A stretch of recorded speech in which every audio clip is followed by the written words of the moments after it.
Fahadha madhhabuhum fil ma'ad. Inilah akidah mereka dalam hal hari kebangkitan, ya. Wa huwa bi'ainihi madhhabul falasifah. Okey. Inilah dia hakikatnya adalah mazhab golongan ahli falsafah.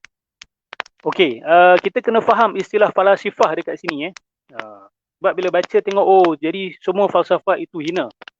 Kita kena faham apabila para ulama mengkritik keras falsafah mana yang mereka maksud, mana yang mereka maksudkan. Kita sebagai manusia tak boleh elak daripada berfalsafah. Kita tak boleh nak elak, ya.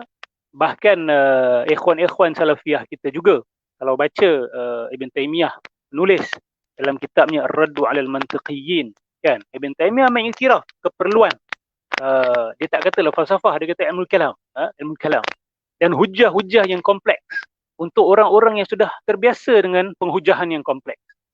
Sebab orang macam ni hujah-hujah simple dia orang tak boleh terima. Dia orang perlu hujah-hujah yang lebih dalam.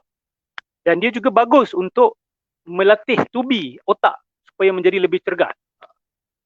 Tapi tak semua orang sesuai dengan teknik falsafah ataupun ilmu kalam, tidak semua. Tapi sedikit sekelumit daripada falsafah dan ilmu kalam ni boleh menyuntik kebaikan yang besar dalam masyarakat. Apa-apa pun kita kena elakkan pelampauan. Dalam apa saja ilmu pun. Dalam ilmu fiqh pun tak boleh melampau. Ilmu hadis pun tak boleh melampau. Ilmu kalam pun tak boleh melampau. Ilmu tasawuf pun tidak boleh melampau. Jadi bila Imam Ghazali menyebut tentang falasifah ni, kita kena faham dia menujukan kepada orang-orang tertentu seperti Ibn Sina, Al-Farabi, orang-orang seperti ini. Dan kalau kita lihat antara buku-buku pertama yang masuk ke alam umat Islam adalah Theologia of Aristotle, Theologia Aristotelis. Tapi sebenarnya kitab tu bukan buku Aristotle. Itu adalah buku siapa nama dia, Plotinus, daripada Enniad dia. Dia Enniad yang ke-6 tu, dia ada buku yang 9 tu, the Enniad tu 9 kalau tak saya maksud dia. Dia bab yang ke-6 tu yang dipanggil sebagai Theologia of Aristotle, tapi hakikatnya bukan kitab Aristotle. Aristotle punya mazhab lain dengan mazhab Plotinus. Mazhab lain. Okey, jadi yang dikritik adalah mazhab Plotinus ini sebenarnya. Mazhab Ibn Sina, mazhab Al-Farabi dan ahli falasifah Islam. Bukan falsafah secara pukal. Bukan falsafah secara pukal. Contoh hari inilah.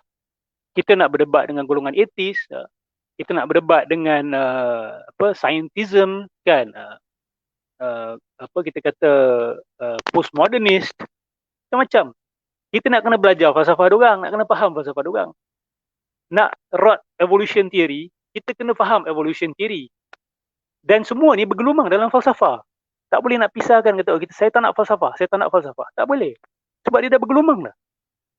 Nak belajar tentang postmodernism, kena belajar pasal sofis, kan. Contoh mudah lah, tengok Ibn Taymiyah sendirilah, kan. Beliau nak rat orang-orang seperti ini, dia guna falsafah. Dia guna falsafah yang dalam, dia menguasai falsafah, kan. Samalah seperti Al-Imam Al-Ghazali yang telah memulakan dahulu jalan itu. Tapi jalan ini jalan yang berat. Tapi kita juga hidup dalam zaman yang berat. Kita juga hidup dalam sebuah zaman di mana kita terdedah kepada serangan-serangan falsafah daripada barat. Yang mana falsafah-falsafah inilah yang dirot oleh Imam Ghazali, Ibn Taymiyah dan ulama-ulama Islam yang lain telah mengkritiknya. Jadi kita boleh terus duduk bawah tempurung, kata cukup untuk saya hanya baca Al-Quran dan Sunnah, dan saya berhujah terus daripada Al-Quran dan Sunnah. Saya tak jumpa lagi satu ulama Islam yang berhujah hanya dengan Al-Quran dan Sunnah tanpa menyebut apa-apa istilah selain yang ada dalam Al-Quran dan Sunnah. Mereka akan tetap terpaksa menggunakan istilahat-istilahat yang digunakan oleh kufar, oleh golongan falasifah sendiri, golongan atheist, golongan postmodernis. You akan terpaksa gunakan istilah. Sebab you nak debat, you kena guna this key term. And nak guna, kena faham. Dan nak rot, nak refute, kan. Sometimes you kena guna dia orang punya prinsip untuk patahkan hujahan mereka sendiri.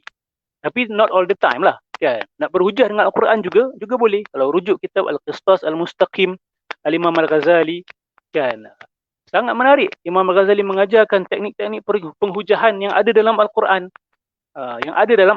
yang mana sebahagiannya disebut juga oleh Aristotle dalam kitab-kitab logik dia. Kita bukan nak kata Aristotle yang buat ilmu logik, tidak. Aristotle kita kata bukan discover, sorry. apa he codified logic. Benda tu dah ada, cuma dia codified, dia menjadikan dalam bentuk yang sistematik, teratur, dalam buku, dalam penulisan.